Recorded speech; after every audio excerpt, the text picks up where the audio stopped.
Want to first introduce myself. I'm Brother Orville, member of the platform.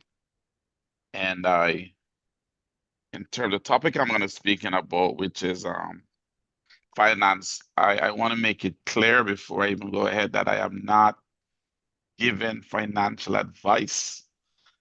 That's a legal disclaimer. So anything you hear, it's me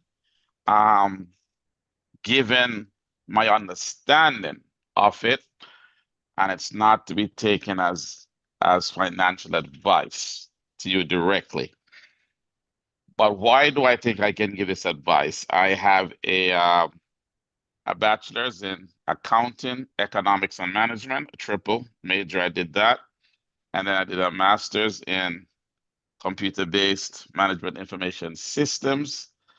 I've worked as a senior accountant for some of the top companies, Bain Hogg, which is a large insurance company in England, Aon, which is one of the largest insurance companies in the US, Baskin Robbins. In Jamaica, I worked for the Mathlon Group, so that's just a little bit of my background, why I can talk about the things I talk about, but I'm not giving any advice here tonight that is construed as financial advice. Okay. Now that we have gotten rid of that, financial planning, the biggest reason why most people struggle financially, it's a very simple thing, but a very important thing called planning. Most people don't plan. You're working, you get a paycheck every week, every 2 weeks, every month, whatever it is. And you kind of know you have bills, so you know you get your money, you pay the phone bill, the light bill, the gas bill, the mortgage. You kind of pay your bills. And then what's left, you kind of wing it. And you look in your account and you see you got a positive balance, and we're happy if it doesn't say zero or negative. And if the account is growing, we're happy. But if you don't take the time to really plan your financial landscape, you will underachieve. You may do well if that's the case, but for the most part, if you are not planning out your affair, no matter how small or large it is, you are never gonna optimize your benefit. Everyone that you see that is successful and remains successful is because they have a plan. Sometimes they're rich enough to have other people develop their plans for them. Sometimes they take on the onus to plan their own life out, but there has to be a plan. And the first question that may come up is, how do I plan? Because it seems like the elephant in the room. How do I eat that elephant? And it is, as in all cases, they say you eat the elephant one bite at a time. So wherever you are now, you want to look at retirement. No matter how old or how young you are, you want to look at what does retirement look like for you? Are you looking to retire at 65, 55, 45, or the next 10 years? Because retirement is not necessarily an age. Retirement is, do you have enough resources that if you don't have a paycheck, and I use the word paycheck loosely coming in, can you be comfortable at the level you want to be for the rest of your life?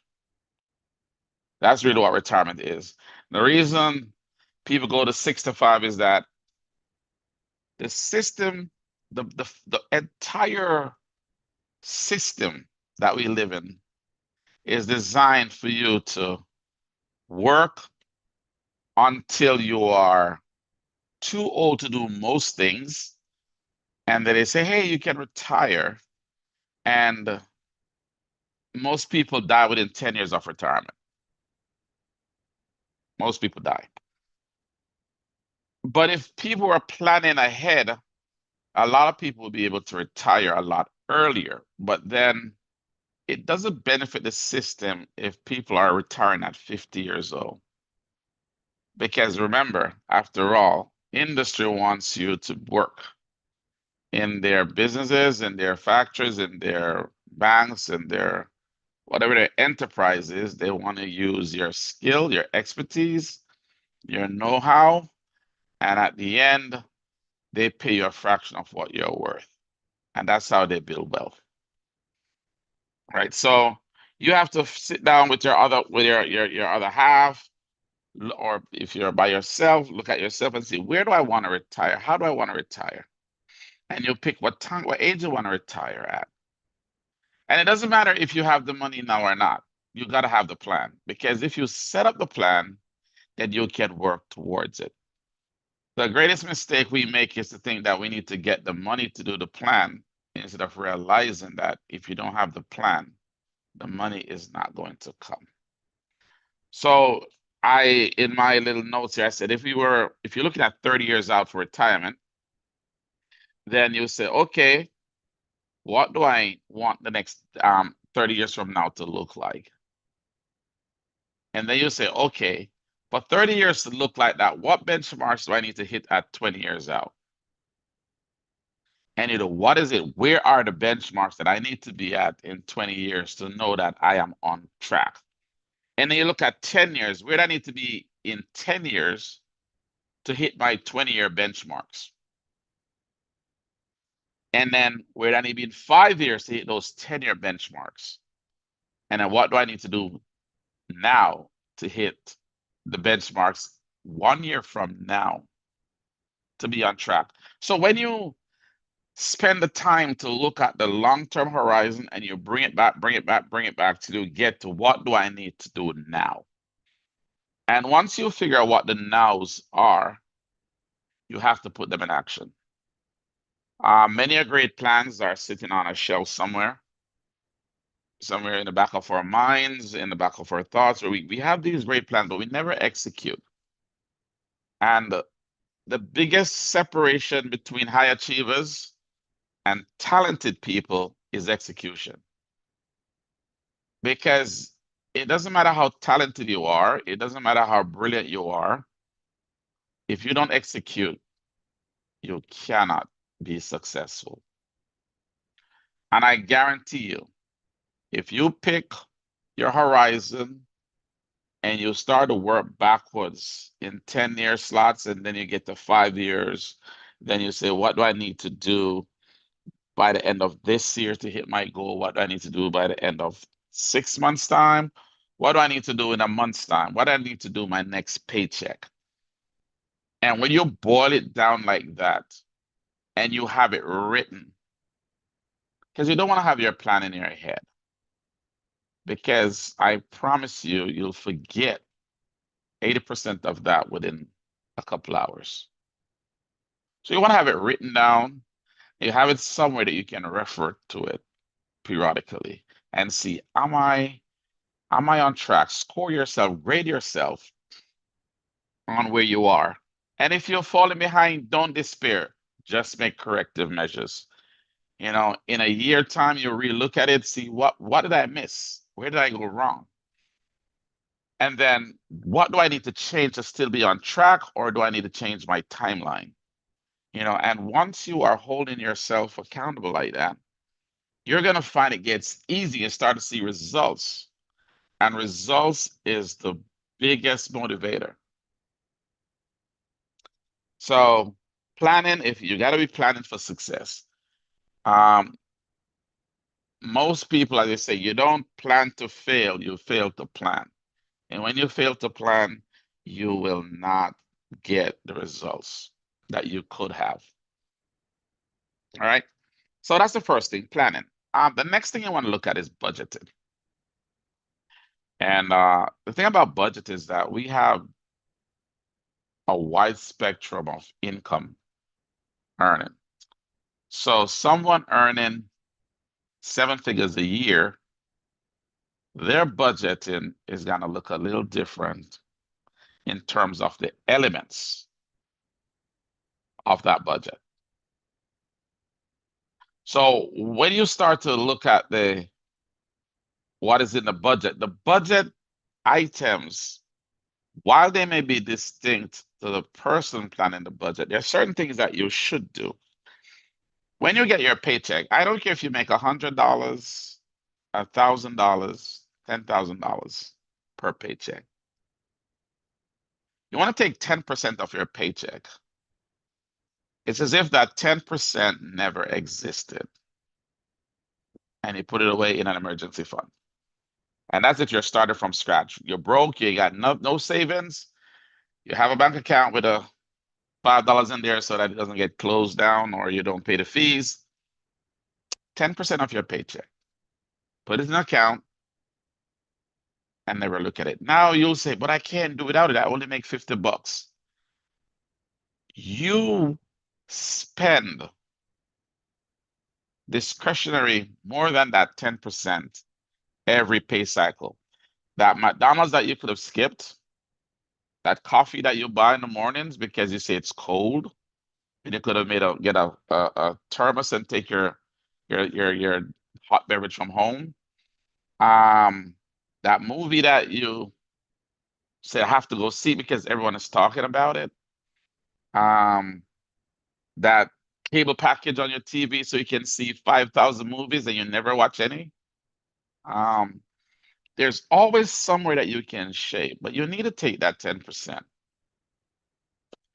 And the first 10% should be your tithe. Now, I know there are different views on tithing. Some people say it's an Old Testament, some say it's not required.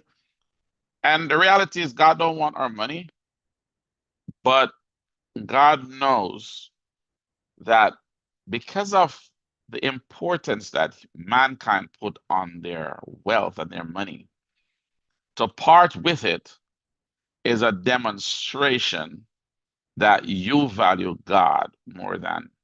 And in the present age that we live in, we shouldn't just be saying it's 10%. It's according to how you're blessed. I don't know how many people on the call tonight, grandparents owned a car.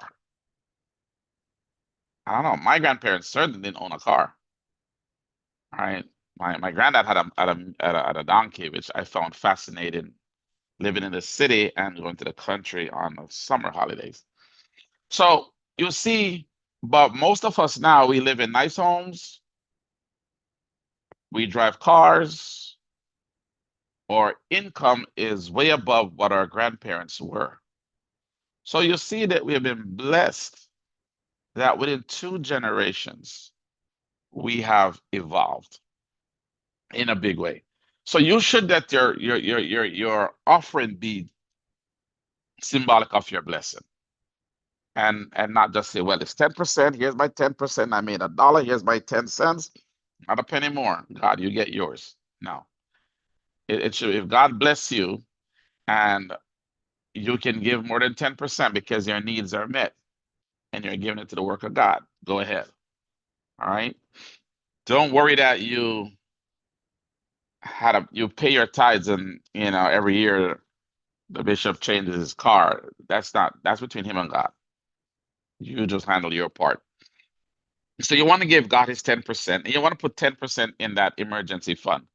And your emergency fund should be able to pay 6 months to a year of all your bills. Which means if you should lose your job or you should be out sick and you can't earn anything because you have to recover, your emergency fund should be able to pay every single bill you have on a monthly basis for the next 6 to 12 months. If you don't have an emergency fund, I encourage you to start one now. And do not stop funding it until you get to that point. Now, when your emergency fund hits that number, it doesn't mean you start dipping into it. It sits there. Put it in a money market account or some means where you can earn a little interest on it, but you can access it quickly within 24 to 36 hours. or 24 to 48 hours if you need it, but it's money that you don't touch. That comfort will allow you the peace of mind to not be at work and in fear of losing your job. It will allow you to not worry about what if I get sick, will my kids eat? Because you have that emergency fund set aside. The next 10% of your, so you have the 10% for God, the 10% for emergency fund. The next 10% that you have is for your retirement. This is long-term money. This is money that you're not going to use now, but you're going to use this money for down the road when you can no longer work and all that. And that's a retirement fund. And you fund your retirement. And you want to fund your retirement where upon return, you can live for 20 to 30 years and be okay at your current standard of living when you retire. And I'll talk about trust and how you set it up where that if you don't live that long, the money goes to your loved ones and not to the government through probate court and all that. So that's the first 30% of our money. Then 40% should go to your mortgage, your bills, that kind of thing. So 40% should go to that. So if your mortgage or your rent is more than 40% of your income, you're probably living somewhere that you can't afford to live. It may be nice, you may like it, but if you are paying more than 40% of your income in mortgage or rent, you need to either increase your income, or if you rent, you may want to downsize if you can. All right. So, and then the remaining 30%, you use that to fund discretionaries, you use that to fund if you have kids, college funds, and you start to put aside money over time. And you'll find that if you follow this formula, you will be in a position within a year where you're not living hand to mouth, as we say, but you start to see a little bubble around you. And if you stay persistent, within 5 to 10 years, the quality of your life will change. And this means it doesn't matter where you are now. So the quality of life of someone changing is gonna vary because it's all about where you start from. So, but you will definitely see that within 5 to 10 years, you are totally removed. You can't even believe the life you are coming from. If you just do these simple things, have a plan, know what the plan requires in the long term, the short term, and in the right now.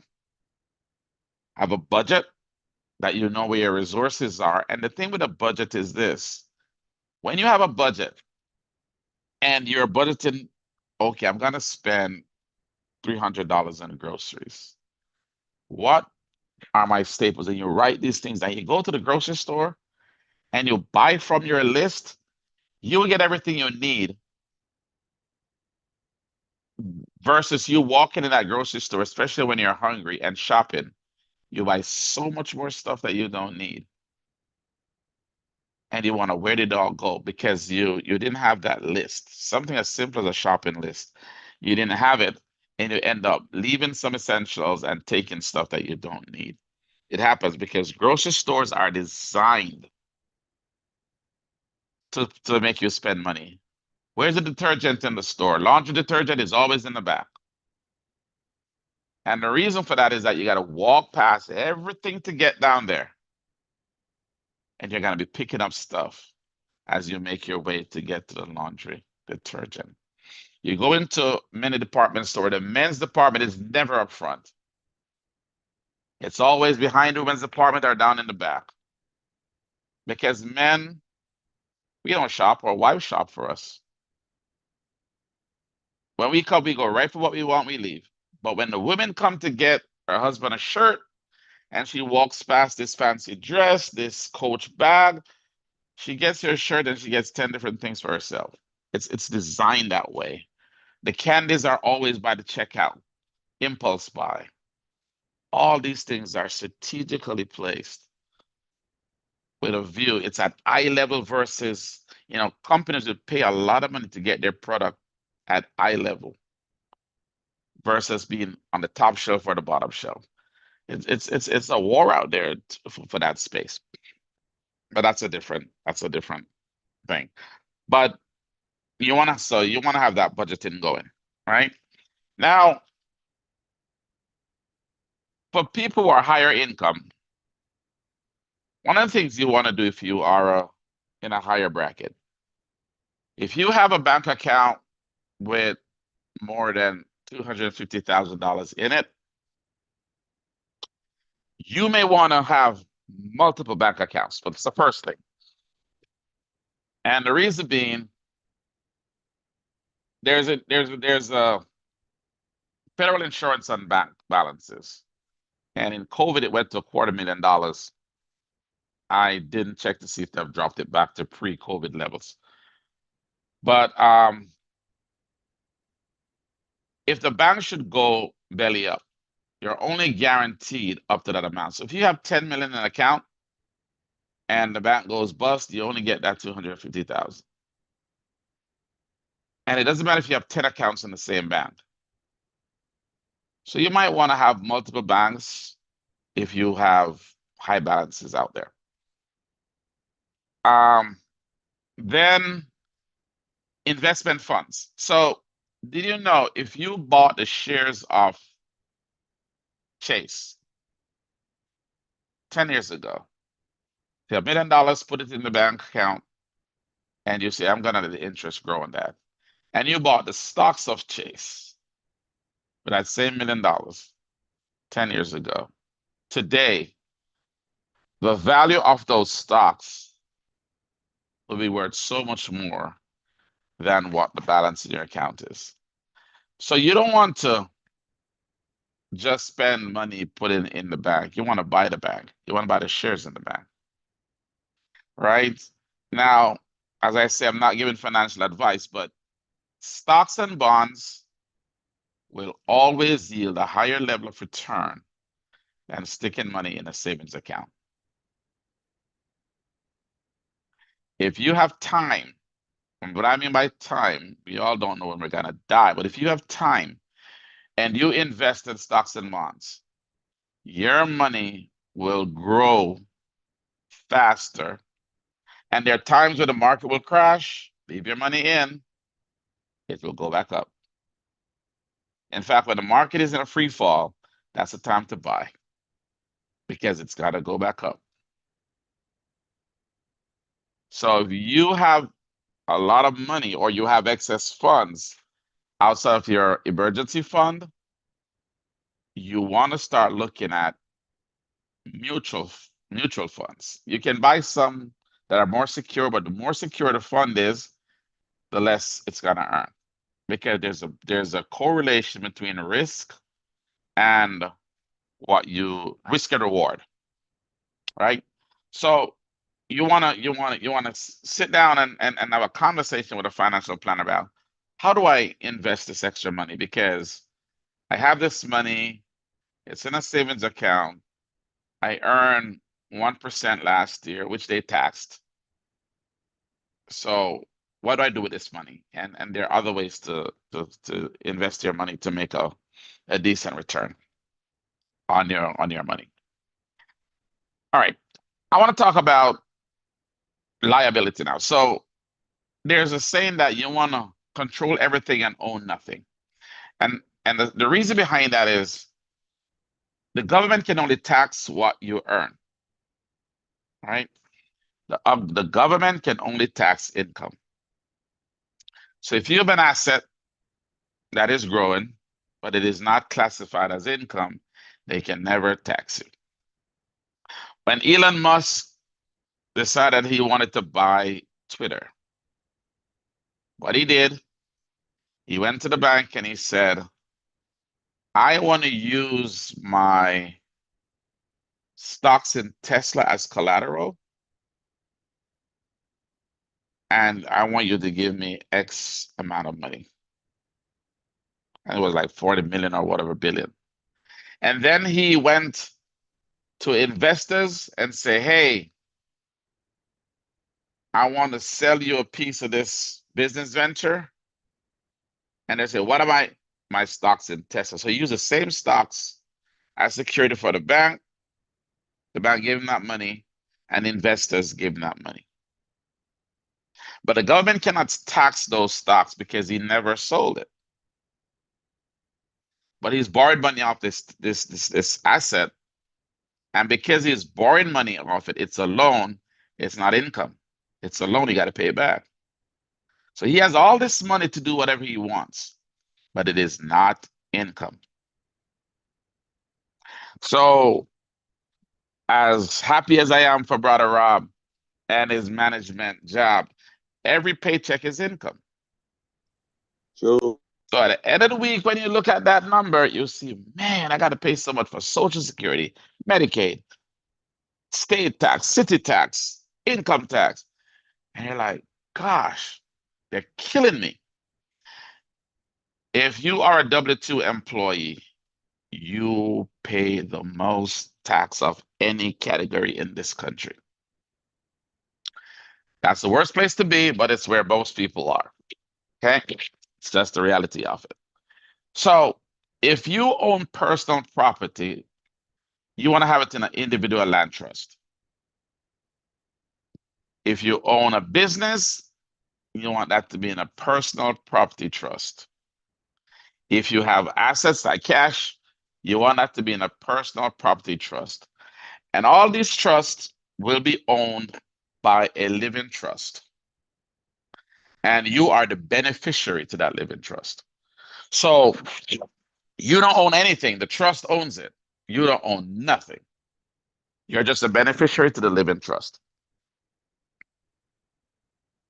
And in addition to owning nothing, on your demise, your living trust, it goes upon your demise, you have the beneficiaries all set up who gets the money, and it doesn't go through probate court.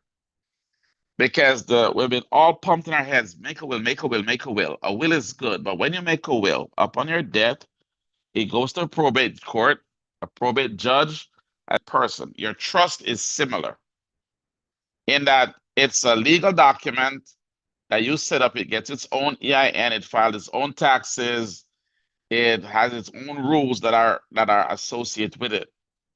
And you can have revocable trust and irrevocable trust, right? But the living trust is the entity that you set up, and you file that with the government to say this entity, which is Conroy and Co. Trust, and that becomes a living person. It has its EIN. It files its own taxes at the end of the year, 1041. Under the assets of the living trust would be your house, and be another trust. So the living trust can own other trusts. So you put your house in a trust, you put your business in a trust, you put your money in a trust. And all these trusts are owned by that living trust you set up. And then you are the beneficiary to the trust.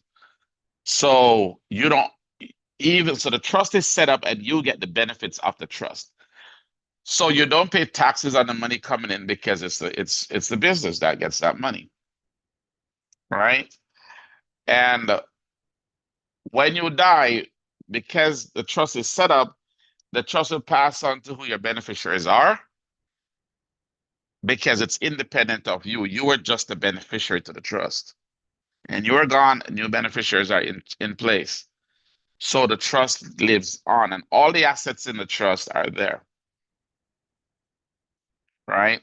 So just think of a trust as a living entity on paper. It has its own social, which is an EIN number. It files its own taxes. The 1041, it owns assets. It pays out anything that needs to be paid out on these things. So if you cannot be sued for things inside a trust. And that's kind of why you set it up. So the reason for having trust, if you get sued by a client because you didn't do something in their opinion and it cost them harm, and they say, I'm going to sue you. They can only sue you based on the assets that you have. But you don't have no assets because all the assets are in the trust. So if they sue you and win, they can't get to your trust because they're layers, you know. And I don't want to get too deep because then, I don't want, I'm walking on the fine line of giving legal advice, but it is something that one-on-one we can talk and I can break it down to you how to set it up and all that. But just know Yes, that you can set up a living trust and yeah, man, yeah, man. let it own Yeah, trust underneath. And yeah, I'm gonna yeah. wrap up because I know we running out of time. So you want to have your trust owning everything and you owning nothing. And the reason why you want to do that is that when you have a will, the will has to be sent to probate court. Then the probate court got to set up an administrator. They get paid out of your money. Your creditors, they get paid out of your money. The lawyers get paid out to your money. And then what is left, your beneficiaries get it. And if you have a lot of debt, you don't want that. And you also want to have life insurance. And especially if you have you need life insurance if you have people who are going to survive you. If you have your house in the trust and the house is you have a mortgage of $300,000 left on that house, you want to have life insurance of more than that 300,000 so that when you pass, your beneficiary get that life insurance and pay off that mortgage and they own the asset. So you're not passing on debt to your kids. So life insurance is a tool. If you have someone who will survive you, you need life insurance. If your wealth is not at the level where you are self-insured, use life insurance as your buffer. Once you get beyond a certain amount in income or wealth, you don't need life insurance. You're self-insured. And remember the difference between rich and wealth. Rich is money that you have now. Wealth is money that you have now and a system in place to maintain it. A lot of people get rich, but didn't have a system and they're broke. But when you're wealthy, you'll never go broke because you have the apparatus and the systems in place to keep it going. And the last thing I'm going to say is debt. I heard Brother Christie in the opening prayer saying that we all be debt free. Debt is not necessarily a bad thing. It depends on what the debt is for.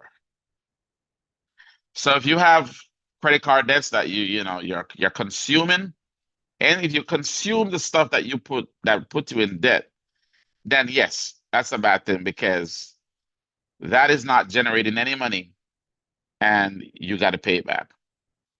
But the example I just gave you about Elon Musk and Twitter, if you are going to go in debt, so you have a house, and I'll use this example that we can probably wrap our heads around a little easier. If you have a house, it's worth $600,000 and you owe 100,000 left on the house. And you said, you know what? I want to relocate. New York is too cold. I want to get out. Don't sell that house. What you want to do is you go to a bank and say, I want to take out a mortgage of 400,000 against that house. So that's 400,000. You're now going in debt, but you take that 400,000, you go buy a house in Florida.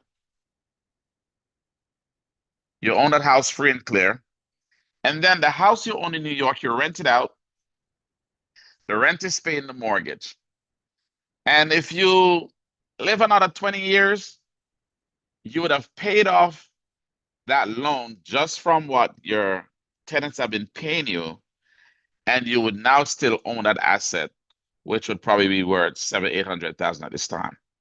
So going into debt is not a bad thing, but you go into debt if that debt is gonna generate income on its own. So there's good debt and bad debt. And good debt is debt that generates an income that pays for itself and that allows you to use it now to enjoy what you have. Right? So if you take the money out to go skiing in Colorado, bad. You take out the money to buy a ski lodge in Colorado, that's good. All right. So I'm gonna stop there. It's a topic we can go down so many rabbit holes in this. The one thing I say to W-2 earners, you want to get a business.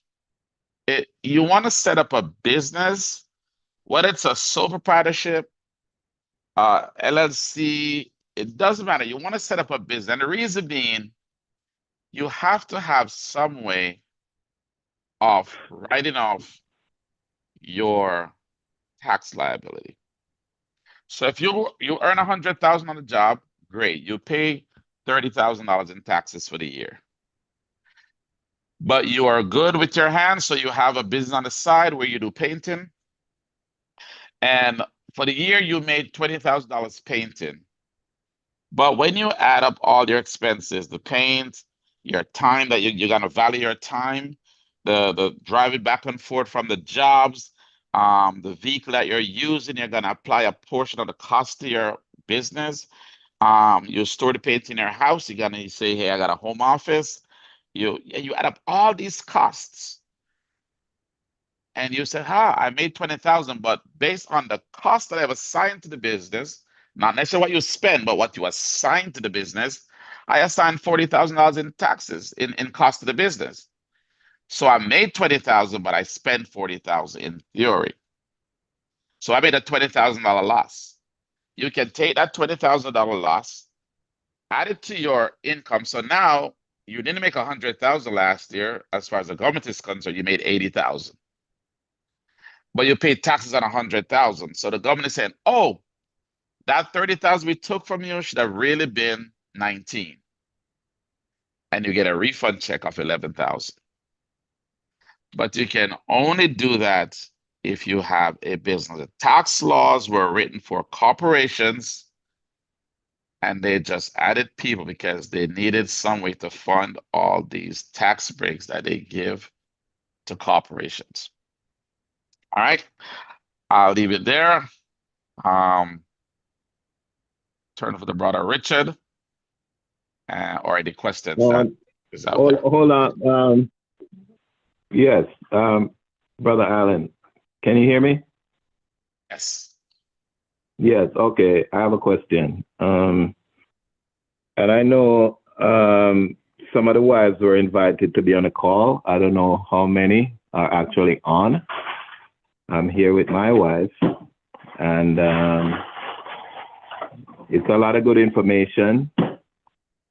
Now, concerning setting up different accounts in the family setting, right? This can be an area of dispute in the home. For instance,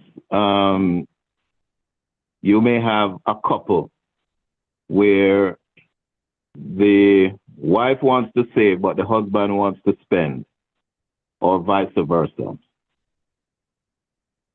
So in terms of setting up individual accounts in the home, what do you recommend? Should each person have their separate accounts, or should it be one account and then, you know, each person can take out a loan from that account?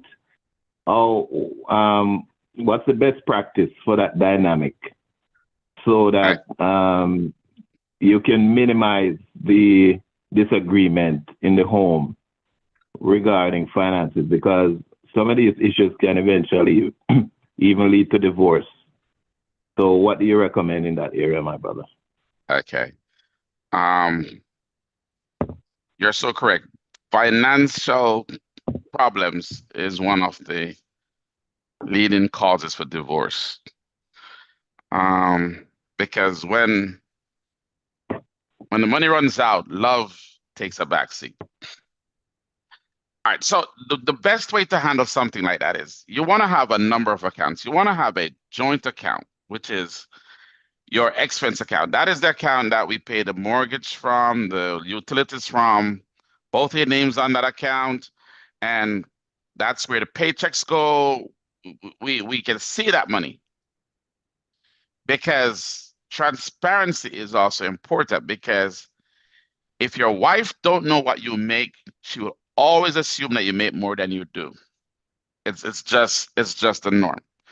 And if you don't want to tell her what you make, she assumes that you got a nefarious reason for wanting to hide it.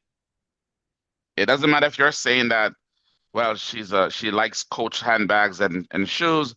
No. So you want the money to go in that account. Now, when it gets in that account, you want to have the retirement account. Like, I mean, those accounts I told you about, the emergency fund, you want to have those accounts where you transfer the money into these accounts and you set it up where these accounts you can easily get to it. So it might be a checking account, but you make sure that there are no cards. You don't have any debit cards or associated with it. You got to physically go in the bank to draw that check, right? You pick banks that you can do business online, but you got to physically drive 30, 40 minutes to the nearest branch.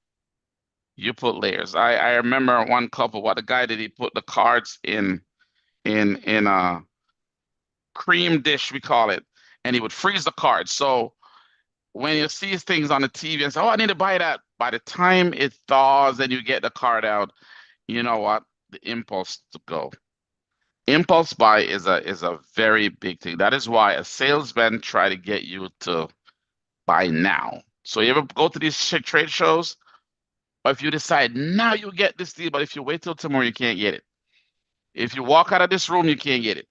It's because impulse buy makes you buy what you don't need. And by the time if you get a few minutes to think about it, most times you'll walk away. So that's that pressure. So you want to have the main account, both your name on it.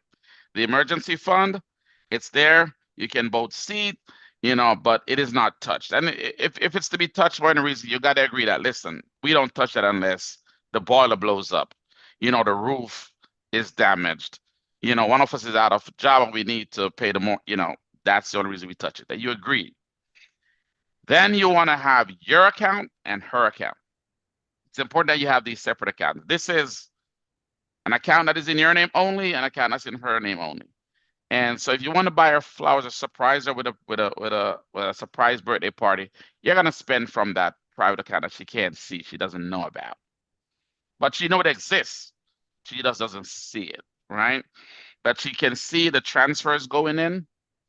But as to what's happening there, if you can put extra money on it, that's different. But it's the emergency fund account. It's the main account where all the bills are paid from, paychecks go there, all that. The emergency fund, your account, her account. And then if you're a high earning couple, you want to have your investments accounts. And investment accounts are sometimes a little harder to get to because you got to go tell your broker to sell. And then you can set up with your broker that no sell order can be done without both of us authorizing it. So she can't say, "Oh, go ahead and sell 500,000. I need to go," but no, it has to be both of you, and the broker knows that's in the agreement. But that's the best way to work around that because the key is you got to give each person the ability to indulge in their vices to a point, but it should not be at the expense of the family. So the main account, paychecks go there, we see it, the bills get paid out of that, we both have access to it, and then when the paychecks hit, money goes to the emergency fund, money goes to the different accounts from that, and then you kind of handle it that way. Now, what if one person keeps dipping into the account? Then that's a conversation you both need to have. You probably need to go, have an intervention, sit down with a financial counselor and, look at things like that. But it's gonna require commitment on both part not to keep dipping in and, spending the money. I've known some people, the husband's an alcoholic, so he will just go at a bar with his friends and he'll drink. So someone like that, you might make sure that he doesn't have a credit card. I mean, the card for the account, debit card, whatever. Or you'll give him a credit card that has a certain limit. Once you hit that limit, the card it's gonna say, over the limit. And you got to come and say, honey, you got to pay this. And like, why? I just paid it last week. You went to the bar this week, so you got to put different checks and balances in place, and it's got to be unique to each couple. But the formula that I gave you about the main account and then the other accounts is probably a starting point, not a fix it all. Thank you so much, Brother Mike, for asking that question. I hope that we are listening and making notes. But I'm going to turn it over to Brother Ruchard so he can put in his 2 cents. We are now 10:12. If you guys have any question, you can just, stop him for a second and, ask if you don't understand something like what Brother Mike just did or like what I did, so that we get the full understanding what's going on. Amen. Yeah, just starting out with the whole matter of a budget. And I mean, if you listen to most financial people, they'll always talk to you about a budget. If you talk to the common man about having a budget, they are like if and but about it. And so the question I would ask is, why have a budget? Why is it important? What relevance does it serve? The objection the common man has is him spending money how he wants, and him feel like having this budget is going to take some control from his ability to do that, to spend it how he wants. I already know the maths in his head, and he pretty much have an understanding of how his money where it goes and comes. And all this is foolishness, of course, but this is really what people think. You have to have as clear a picture, because when it comes to finance, you deal with math. You need to have a clear picture of where every cent has gone, what has happened to every amount. Some people define a budget as a spending plan. I would probably say it's an accounting picture of where you're at. So it's a picture of where are all my finances at. And of course, if you do know that, you will discover that there may be years you're spending it that you really don't need to be spending. And you may be realizing there are areas I could be using some of that which I normally would spend willy-nilly and invest it so that I could actually grow my wealth. And here's the reality. No matter how much money you have, if you're not increasing, you're decreasing. So no matter how much money you have, if you're not increasing it, that money is being decreased, because the bill man is coming every day, every week, every month, or every bill cycle. And so the foundational thing that we would want to get at, just as our brother Orville just mentioned, is having that emergency fund and the whole thing of having a budget. You must have a clear picture of where is my money going, right? And so you want to know what is your total income coming in from wherever it's coming, whether it be a job or you're self-employed or whatever. What is your total amount of it actually coming in? And then you want to know how much of it is going out.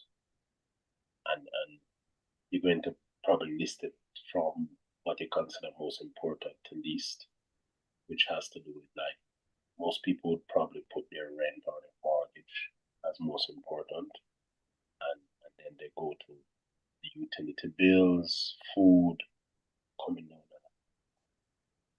There are many budgeting apps, there are many budgeting templates, there are many ways of just, but if you want to just be straight up and up, you could open a note app or get a piece of paper literally and just itemize what is your total income and all your bills.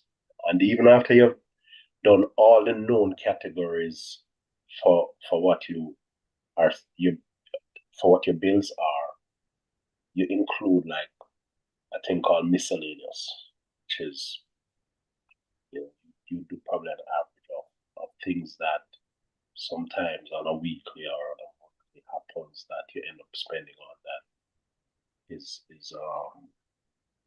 as a result of something that like just happened. It's kind of more sporadic. It might be relatives reaching out for help for something. It might be you wanting to give, but just so you would include that. But that's one of the key things I would say. If you can have your emergency fund, set up and do your budget so you can have a picture of where your finances are at. Then from there, you can go on to do the other things that our brother mentioned, right? Having to do the investing and all the other stuff. Because you must be clear as to where your finances are. And I'm telling you the truth, you're not clear until you write it down.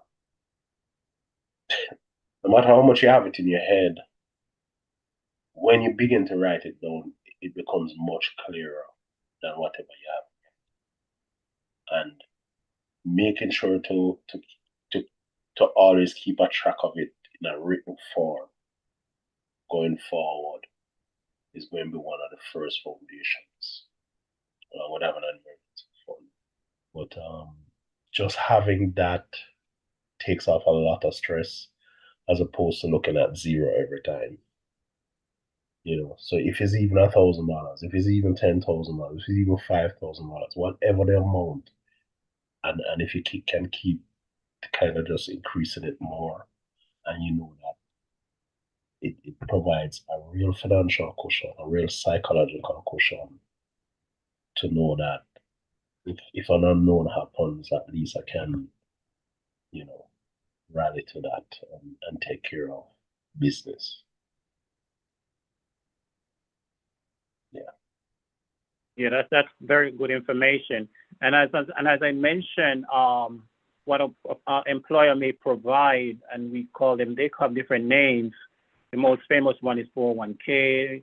It has one 401k, 401b, and things like that. But what my personal experience that I've seen has contributed or caused me to see how easy it is to set up accounts and also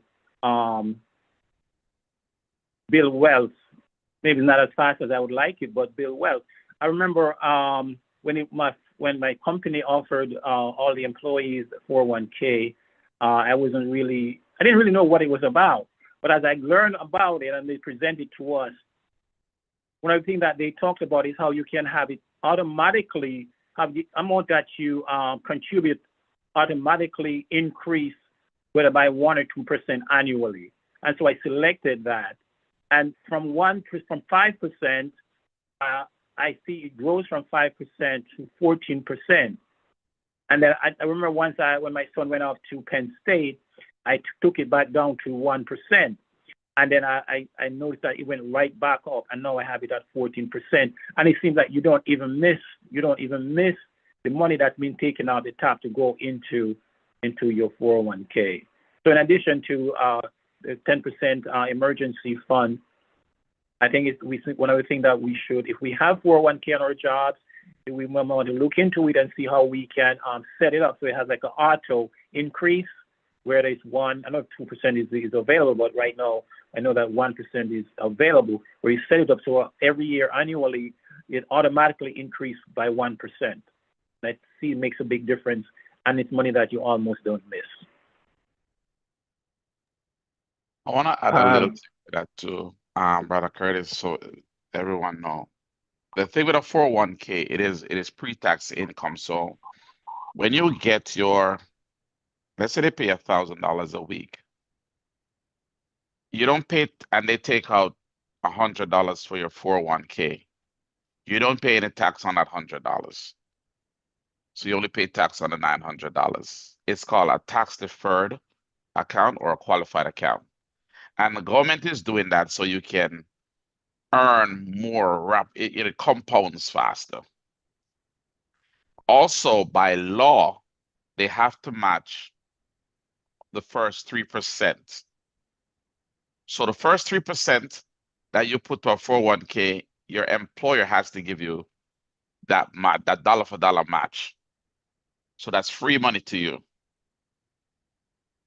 Once you get beyond the 3%, some companies will match up to 6%, but after that, they don't really match. But the first 3% by law, they have to match it. So that's another way of you growing money faster. And then on the latter years of your life, when you pull that money out, you only pay taxes at your current tax rate. So if you're earning 60, 70,000 now and you're in a 22%, 28% bracket, when you retire, you probably drop back down to a 10%, 15% bracket. So you actually got to pay less taxes on your money because you only pay taxes on the amount that you draw out at the time. So that's another benefit to you for having that 401k account.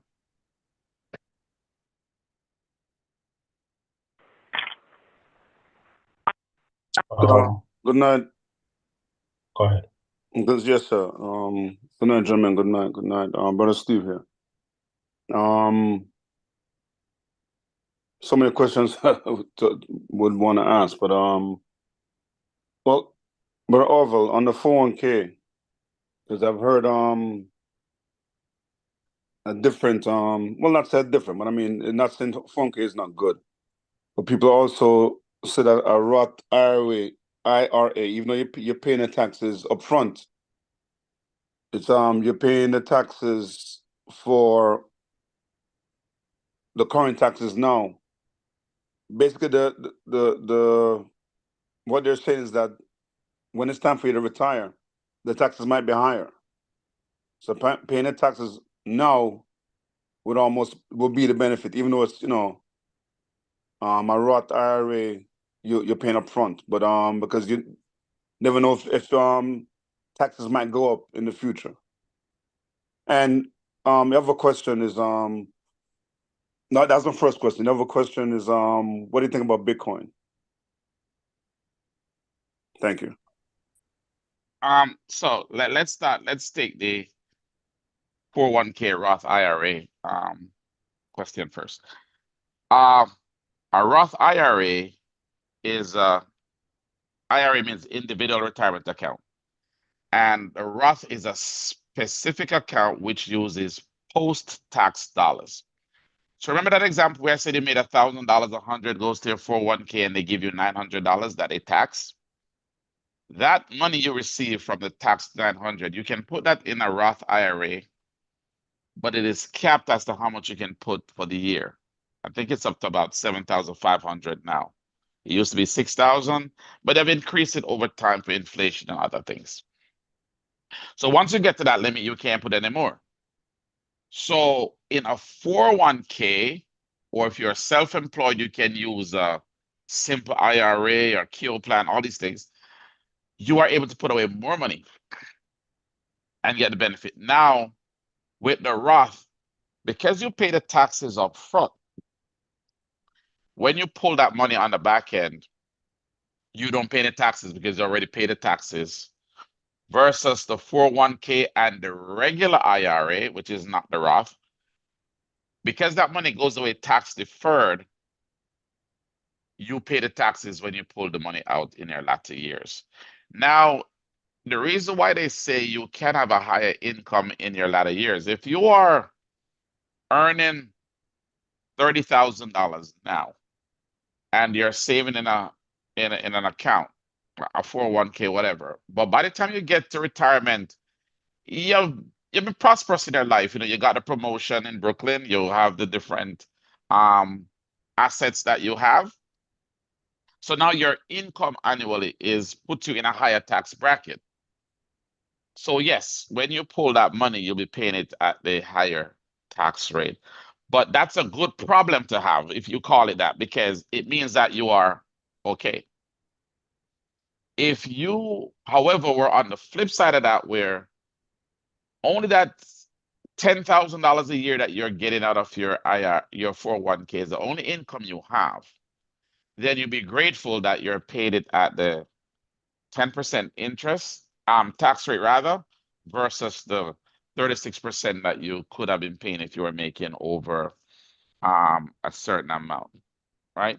So yes, so it's a pros and cons. It's, do you pay taxes now or then? Do you think you're gonna be better off now versus then? Um, and what you have access to. If you don't have a job, you don't have a 401k, so a Roth might be something you can, and you can set up an individual Roth.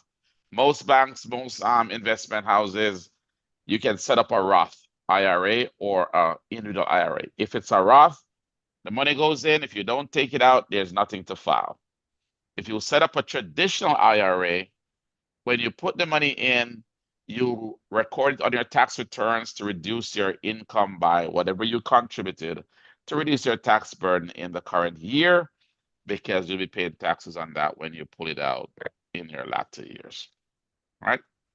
Hopefully I kind of explained that to you. Oh, the last question was Bitcoin. Bitcoin,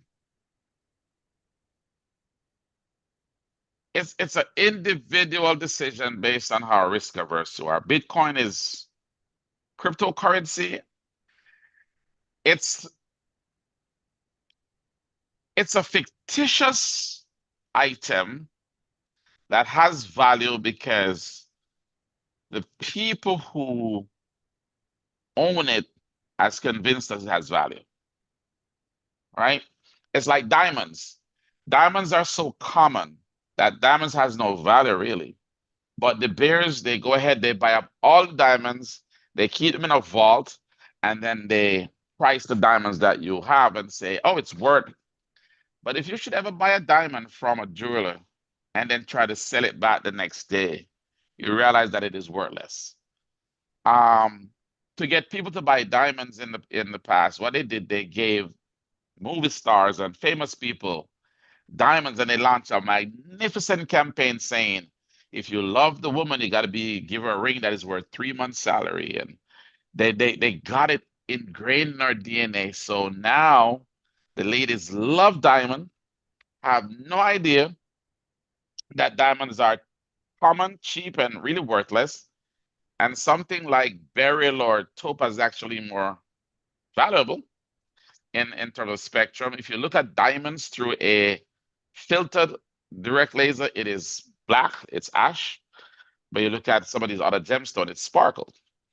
That's a whole. But they have convinced us it's worth something. So when you wear that diamond ring, and the ladies wear the ring at the first, oh my God, it's 3 carats. It is valuable because we say it's valuable. Crypto is like that. I don't know what crypto is because I know it's blockchain technology and it is code and it is unbreakable. But what information is kept in it? What is it in? Why is it valuable? Is it that it has state secrets, or it is that the cloud information from all these engines are kept there, so it is not accessible by the FBI, the CIA, or any government? What makes it valuable? I don't know. It is valuable because a few wealthy guys say, hey, crypto. So if you're an investor and you want to buy crypto and ride the wave, you can. It may go good, it may bust. How many times have you heard cryptocurrencies rack up to so many and then it just pop? Bitcoin seems to be holding its weight because a lot of people who have invested in Bitcoin cannot afford to lose their investment. So they they maintain that that Bitcoin is worth. What is Bitcoin? I've never seen a Bitcoin. I know what they say it is. I understand the concept and I can see the monetary value assigned to it, but it is something that can go bust overnight. And it is something that can grow 10 times overnight. It's just how risk averse are you? Are we to take it or not? All right. Thank you, sir. Thank you. Yes, one question. I know time is far spent, but for the benefit of most of us on this call, I wanted you to touch on this topic of health insurance because that eats up a chunk of the family's budget. And for instance,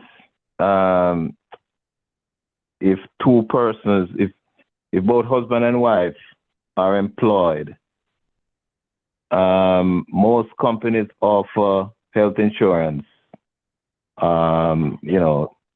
through the employer. But if you take it individually, the cost might be a lot more than if, say, the couple decide that, well, okay, I'm going to go on my wife's plan, or I'm going to put the kids on my plan. And I know there are various HMOs and healthcare providers, and some families even choose to go without that option. So, from your experience, what is the most economically viable way of getting health insurance for the family? All right. Brother Orville, you can take that.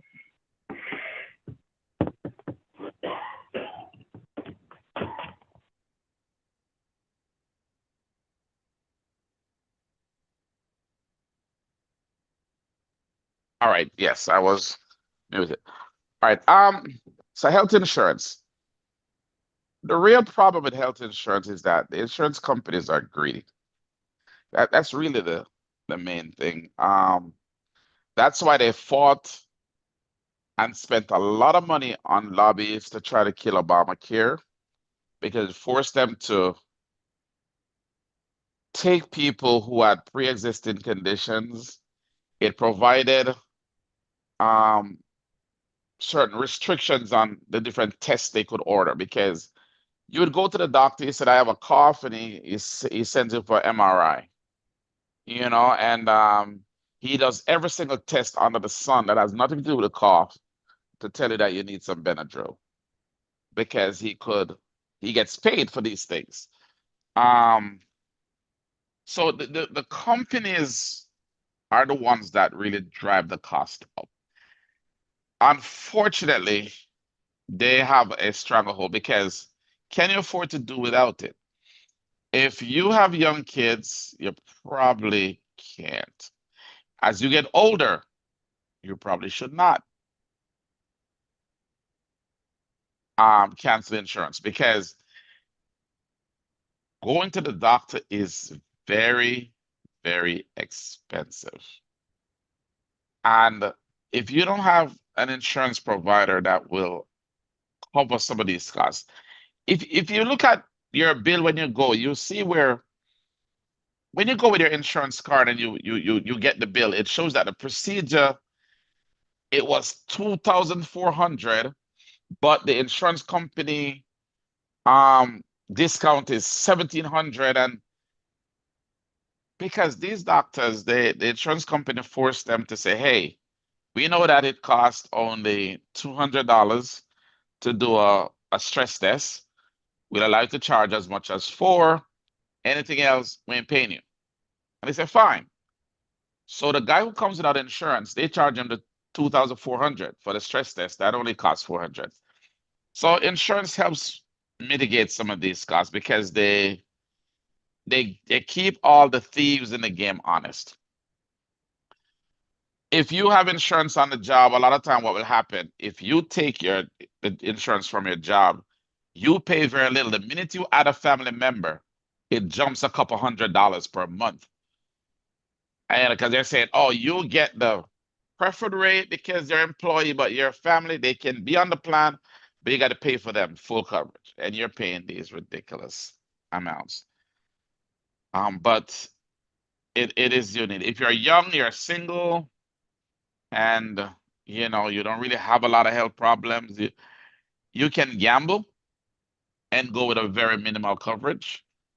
I think Obamacare when it became the law of the land, you have to have it, or there's a penalty that you pay. The penalty has not been enforced for the last couple of years for political reasons.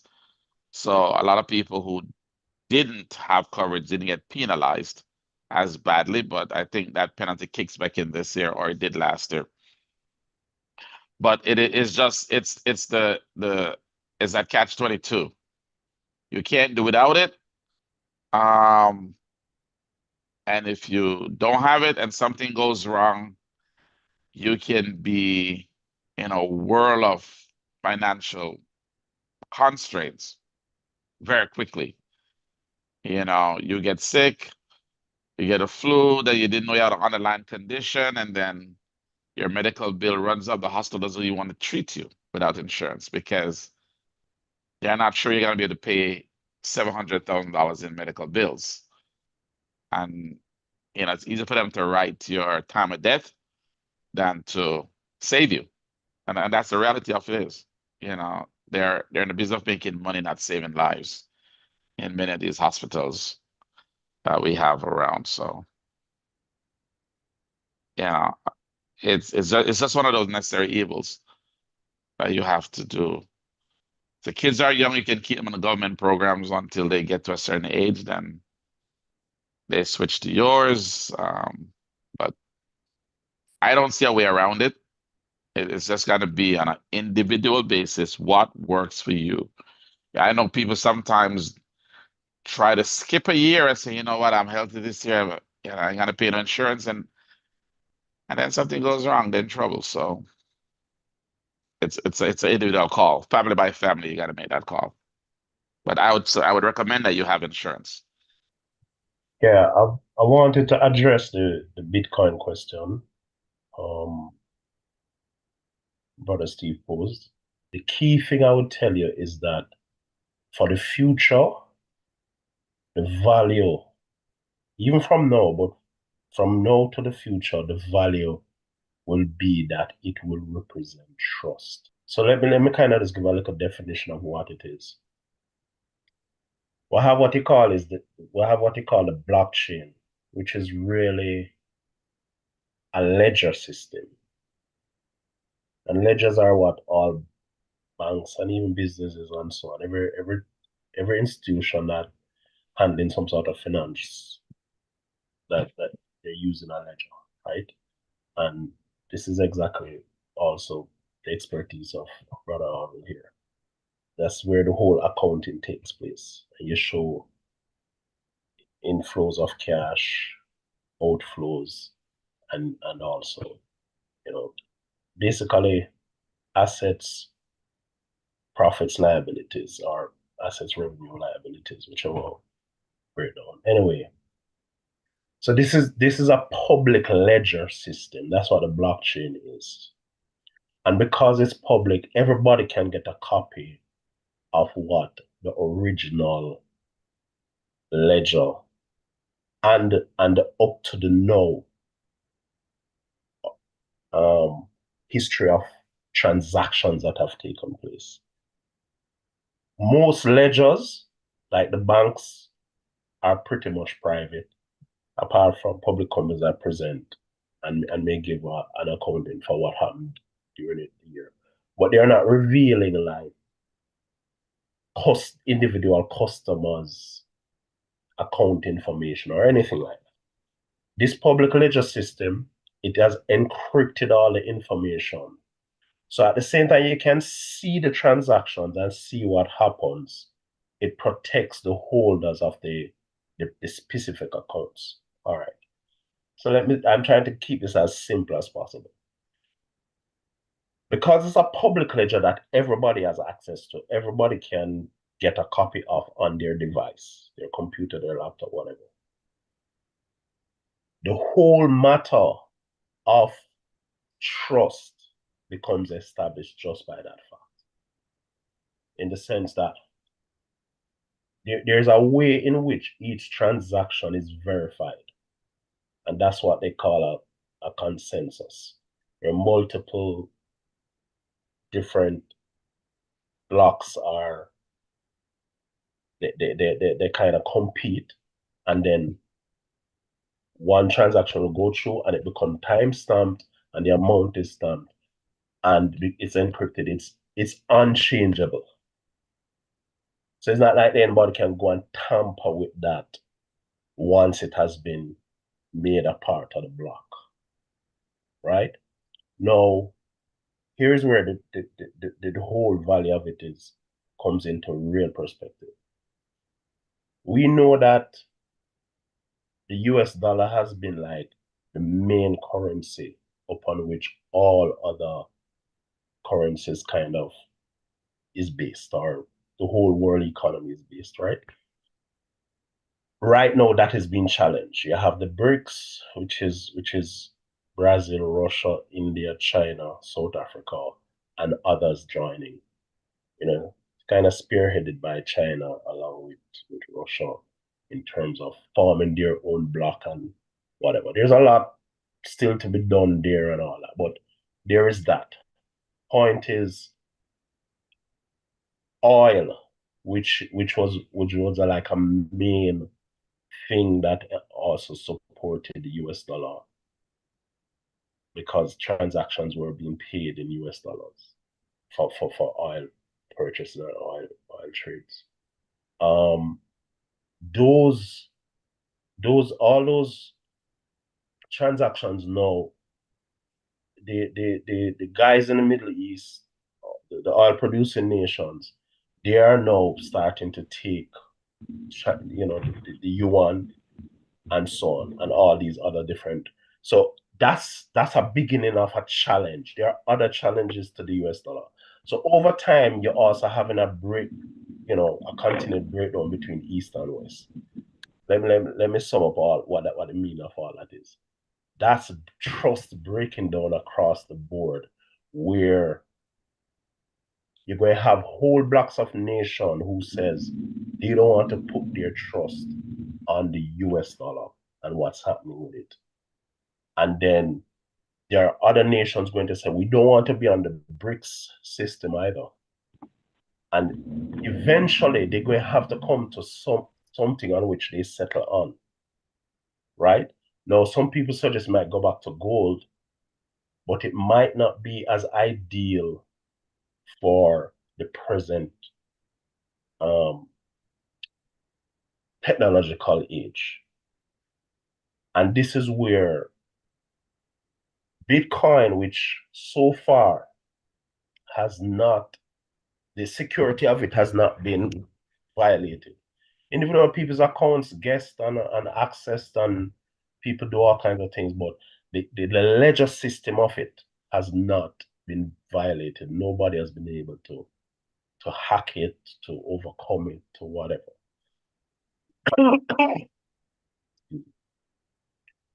It over time is going to become that thing that settles all the disputes across the board, whether East, West, BRICS, US dollar, all that other stuff, over time. And I truly believe that the governments are going to want to take a hold of it, right? And make it the main means by which they settle transactions. And we're talking about trillions, billions, that level of transaction. They might give another type of crypto as the base upon which other people trade, but it is a trust element. Just like the internet, when it came on the scene, most people couldn't figure out of what value will this be. they did an interview with Bill Gates in the early days, and he was saying, "Oh, you can do your radio, do the," and they said, "But we already have radios, we already have this, we already have that." Now we see what the internet has become. So, just to sum it up, it is a ledger system that spread across multiple devices that acts as a type of verification of all transactions. And there are other cryptocurrencies who are just copies and versions and whatever. But the way in which Bitcoin does it, it won't be efficient for everyday individual use. But for like the International Bank of Settlements and all that, those levels where you have central banks, that piece of technology would be an ideal thing. And the fact that it's been proven out in the marketplace and nobody's able to hack it and all that stuff would make a strong case for why things eventually may be settled there. And this is why you see these guys with these berserk projections of where it could head and all that stuff. So that for me is where the real thing about it lies in terms of its value. Trust. I said this last thing. I remember sitting in economics class and the man asked, "Why is gold valuable?" To the same point that Orville was saying about diamonds, right? And we were saying all kinds of things as to why it valued, And he said, because of its rarity. And that's what the bears have done. Diamonds at whatever, they by monopolizing that market and holding most of it, they have made it come across to us as being a rare thing. And it's the rarity why people, it's one of the reasons why people value it the way they do, right? That's how it is.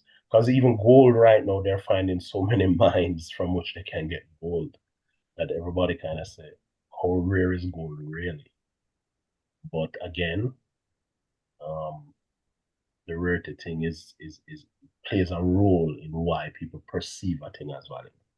Because anything that is just readily available, people don't perceive it as valuable when it comes to financial value of things. Whereas something that's kind of a little bit more difficult to obtain or have, or you have to pay a higher price, whatever, they usually want to value it a little bit. There's more to all of this, but I just wanted to sum it up in the simplest form. We'll be able to go into a full breakdown. And again, none of this is advice.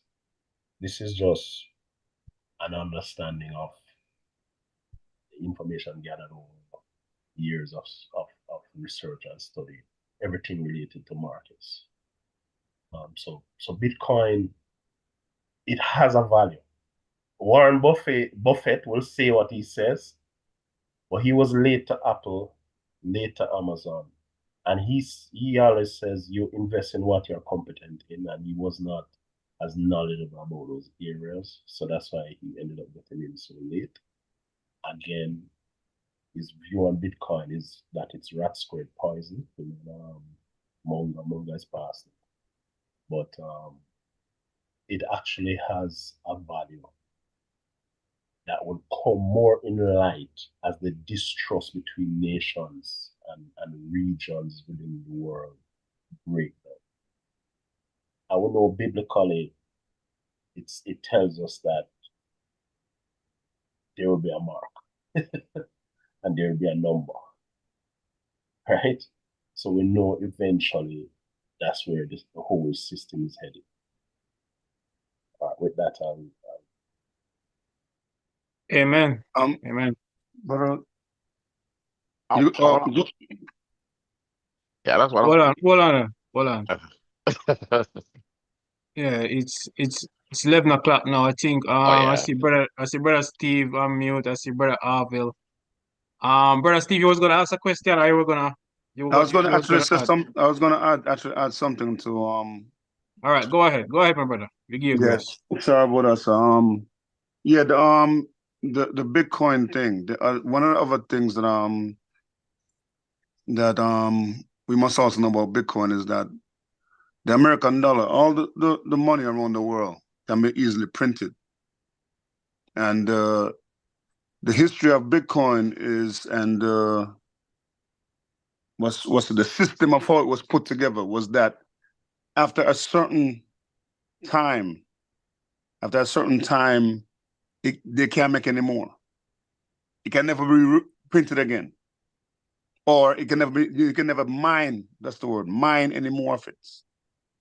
And so, because of that, that rareness of it makes the price go up. And as Brother Orville was saying, Brother Richard was saying, um, because people view it as valuable, and Brother Richard was saying, there becomes a trust.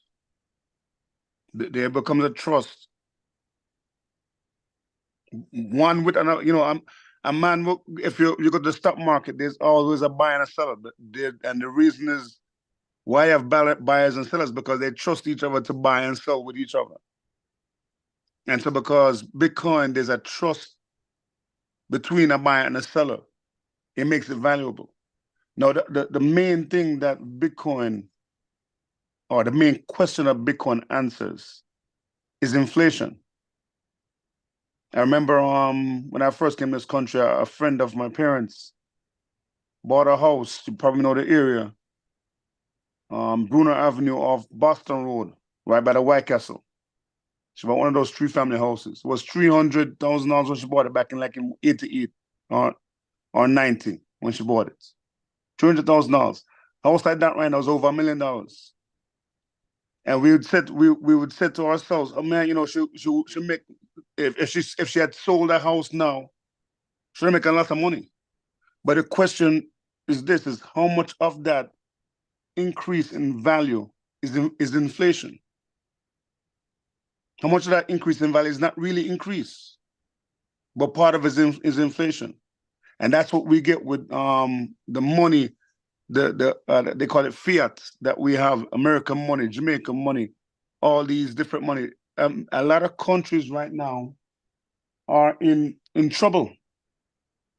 I was listening to I think it was a podcast, and it was like there's certain countries that they're really not even making money. They're even losing money.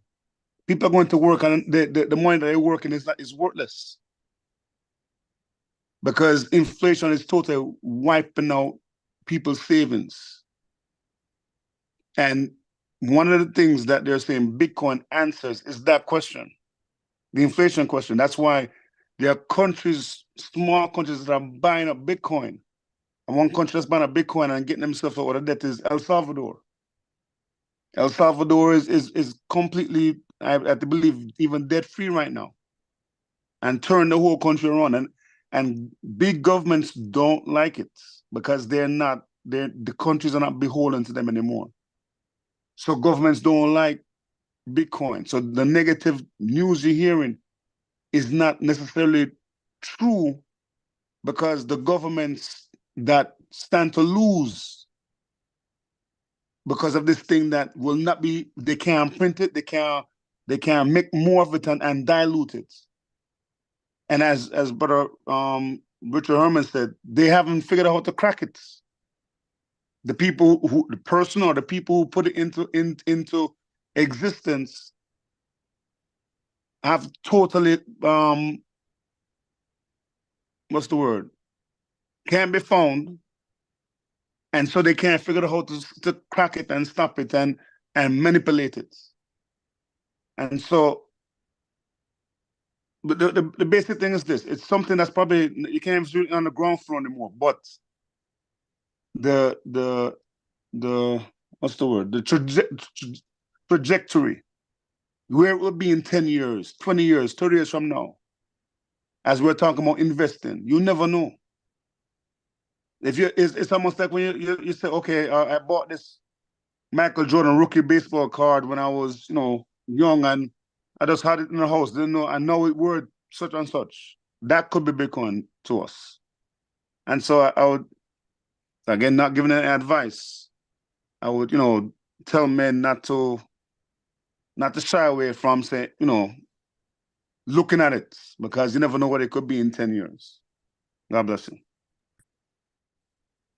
It's a marvelous technology, and the limit on it is 21 million in existence. It will not have any more. It will only be 21 million units. And for a world economy, that's a small amount. So that will always ensure that its value is maintained and kept. There are a lot of other things, but we only have a brief time in having this meeting, and all the things we could go into. So one thing I'd say is really a tremendous technology. And somebody has made an observation that the greater technology always wins. The banking system was based upon SWIFT, and everything was transacted that way. Even SWIFT itself is trying to adopt the blockchain technology.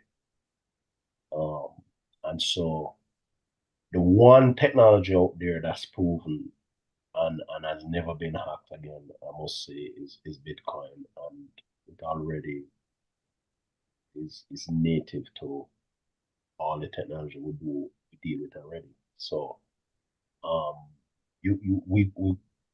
this technology over time, just like the internet did, is going to become more and more dominant. And before you know it, it just becomes this obvious thing that we all use, just like the internet. So that's where I see it heading.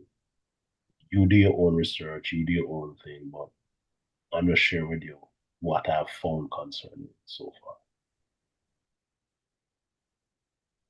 Amen. Brother Orville, I see you. Did I unmute you? You want to add anything? Yeah, that's a quick thing.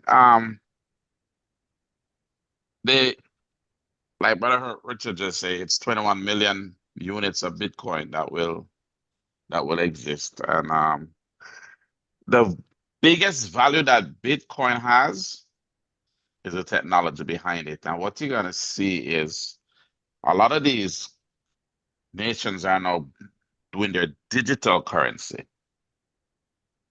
and it is the Bitcoin technology that are trying to replicate into creating these digital currency, because if it's unhackable, then it gives confidence that a currency generated by whichever government is going to be intact. And that is one of the biggest values of Bitcoin. So it's like a company with shares. If Bitcoin technology is being used and you own the original Bitcoins, the value of your coin may go up or down depending on how the politics of it work. But the technology behind it is what is it. China has already instituted their digital currency. The US instituted theirs, I think it was in July. There are certain bank transactions at a higher level that is only taking place in digital currency right now in the US. And over time, it's going to be rolled out to everyone, where paper money, as we know it, is going to disappear. But it's all, as what the brother said, it's all heading towards absolute control, because if your money is digital, somebody can turn it on and turn it off. And if you don't have the mark, they will not turn it on. So that is where this whole thing is going at the end. All right. Yes, let me just say a huge thank you to our presenters tonight, Brother Orville Allen and Brother Richie Herman. Just on a personal note, it was on one of these forums that I personally was enlightened regarding my finances, and that was a game changer. So, it's really an important topic. So, once again, thank you, gentlemen.